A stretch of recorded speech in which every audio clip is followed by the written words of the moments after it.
এইরকম ওয়াজ আমি আমার জীবনেও শুনি নাই। সারা রাত মোবাইল টিপে সকাল 9টা থেকে মোবাইলের মাঝে চার্জ নাই, মোবাইলের মাঝে চার্জ নাই। এবার মাইকিং চলে সকাল 8টা থেকে বিকাল 4টা পর্যন্ত কারেন্ট থাকবে।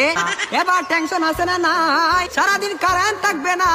আর যদি কারেন্ট না থাকে আমার মোবাইলটা বন্ধ হয়ে যাবে, আর ওই পারে কথা বলা যাবে না।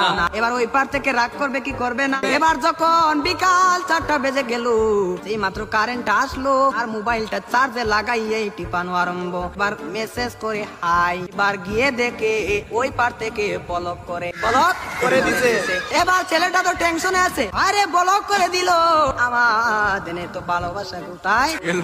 এবার 2 দিন পরে ব্লকটা খুললো, 2 দিন পরে ব্লকটা খুললো। এই 2 দিনের মাঝে ছেলেটার আরেকটা হয়ে গেছে, আরেকটা হয়ে গেছে। এবার মেয়েটা বলে তোমার সাথে আমি পালিয়ে যাবো, আমাদের বাড়িতে মানবে না, চলো আমরা পালিয়ে যাই। আমি রাগ করেছিলাম, আমার রাগ তুমি কেন ভাঙ্গাও না। আর ছেলেটা রাগ কি ভাঙ্গাবে, এই 2 দিনের মাঝে আর একটা কপালের মাঝে জুইটা গেছে।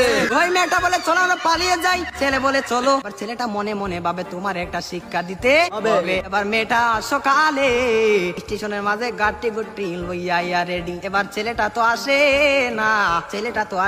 না, আর মেয়েটা বাড়িতে কি যাবে, বাড়ির মাঝে 3 হাত লম্বা একটা চিঠি দিয়া পাইছে। পাশের গ্রামের রফিক মিয়ার সাথে পালিয়ে যাবে, বাড়িতে চিঠি দিয়ে যায়। আর বাড়িতে মাঝে কোনদিন আসবো না, তার নয় কার না, আমি আর কোনদিন বাড়ির মাঝে আসবো না। আমি চলে গেলাম পাশের গ্রামের রফিক মিয়ার সাথে। আর রফিক মিয়া তো